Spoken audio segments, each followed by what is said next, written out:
उसके एग्जाम्स चल रहे थे कि एक दिन अचानक से उसे कॉल आया। उसकी दादी चल बसी। एग्जाम्स के कारण वो उस दिन तो घर नहीं जा सका, और 2-3 दिन बाद जैसे ही एग्जाम्स खत्म हुए वो तुरंत घर के लिए निकल पड़ा। उसने रात की ट्रेन पकड़ी और ट्रेन ने उसे रात के करीब 2 बजे स्टेशन पहुंचा दिया। स्टेशन खाली था और घर जाने के लिए उसे कोई भी ऑटो या टैक्सी नहीं मिल रही थी। अरे यार, ये आज कोई टैक्सी या ऑटो क्यों नहीं मिल रही? शायद बहुत रात हो गई है इसलिए कोई नहीं है। पापा को फोन करके बुला लूं क्या? नहीं, खामखा उनको आना पड़ेगा। 2 किलोमीटर का ही तो रास्ता है, पैदल ही चला जाता हूँ। ऐसा सोच के वो पैदल ही घर की ओर निकल गया। घर तक का रास्ता सुनसान था। आज पता नहीं क्यों कोई स्ट्रीट लाइट भी नहीं जल रही थी, पर अभिलाष इन सब बातों की परवाह किए बगैर अपने घर की ओर चल पड़ा। वो सारे रास्तों से बहुत ही अच्छी तरीके से वाकिफ था क्योंकि ये उसका शहर था, पर आज पता नहीं क्यों उसे यही रास्ता बहुत ही लंबा लग रहा था। अचानक उसे रास्ते में एक कुत्ता दिखा। जैसे जैसे वो कुत्ते के पास जाता गया, कुत्ता बड़े गौर से उसे घूर रहा था। वो कुत्ते के सामने आया तो कुत्ता उसे देख के वहां से तुरंत भाग गया। अभिलाष ने इस बात पे ज्यादा ध्यान नहीं दिया और आगे चल पड़ा। कुछ ही दूर पे एक और कुत्ता दिखा और वो कुत्ता भी उसे बहुत ही ध्यान से देख रहा था। अचानक वो कुत्ता उस पर भौंकने लगा और जैसे ही अभिलाष पास गया वो कुत्ता भी उसे देख के तुरंत वहां से भाग गया। अब अभिलाष को ये सब थोड़ा अजीब लगा। आखिर वो कुत्ते उसे देख के भाग क्यों जा रहे थे? अजीब बात है, ये कुत्ते ऐसे भाग क्यों जा रहे हैं? अभिलाष में मन ही मन में सोचा। तभी उसके कानों में एक आवाज आई, आगे मत जाओ। उसे लगा कि ये उसका वहम है। फिर थोड़ा और चलने के बाद फिर से आवाज आई, रुक जाओ।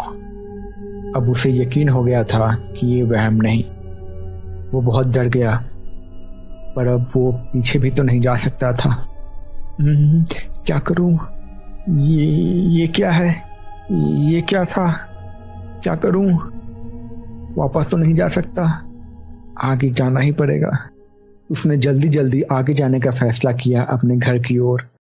तभी कुछ ही दूर पे उसे एक परछाई नजर आई। ऐसा लग रहा था जैसे वो हवा में तैर रही है और उसकी तरफ आगे बढ़ रही है। वो परछाई बस काली दिख रही थी, कोई चेहरा पता नहीं चल रहा था। अभिलाष उसे दूर से ही देख के घबरा गया और वहीं रुक गया। उसके कदम जैसे उठ ही नहीं रहे थे।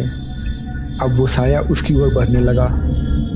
अभिलाष के तो जैसे होश उड़ गए। तभी कानों में फिर से एक आवाज आई, भागो। अभिलाष को यह एहसास हुआ कि ये आवाज तो उसकी दादी की है जो कि मर चुकी थी। उसने ये बात सुनी और तेजी से भागने लगा। भागते भागते एक मोड़ आया, आवाज आई, दाएं। वो दाएं मुड़ गया। फिर एक और मोड़ आया, बाएं मुड़ो। वो बाएं मुड़ गया। इसी तरह वो आवाज सुन सुन के आगे भागने लगा, पर पीछे मुड़ता तो दूर से वो साया अभी भी उसकी ओर तेजी से बढ़ता हुआ नजर आता। वो अंधेरे में भागते भागते बहुत दूर आ गया। अब उसे एहसास हुआ कि वो एक कब्रिस्तान के अंदर आ चुका है। एक खाली वीरान कब्रिस्तान, चारों तरफ अंधेरा। वो पीछे मुड़ा तो देखा कि वो साया अब वहीं रुक गया है। उसने चैन की सांस ली और मन ही मन दादी को शुक्रिया कहा। दादी मरने के बाद भी उसे बचाने की कोशिश कर रही थी, पर उसने देखा कि वो साया अभी भी वहीं पे रुका हुआ है। अब उसने चैन की सांस ली और गौर से जरा उस साये को देखा। उसने जो देखा वो देख के उसके जैसे प्राण सूख गए।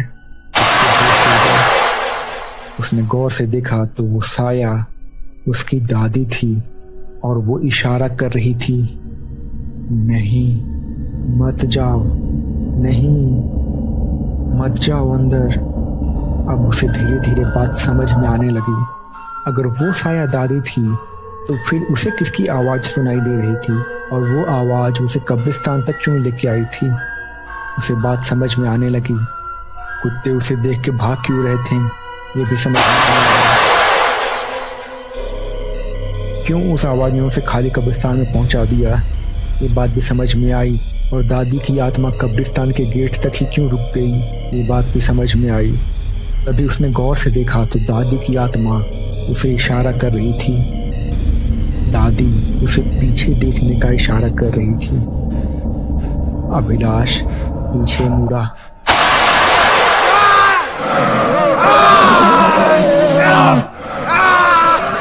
तो दोस्तों, कैसी लगी आपको ये कहानी? अगर आपको ये कहानी पसंद आई है तो प्लीज़ इसे लाइक करें, अपने दोस्तों के साथ शेयर करें और हमारे इस चैनल को ज़रूर सब्सक्राइब करें। मैं मिलता हूँ आपसे अगली कहानी के साथ। तब तक के लिए बाय बाय।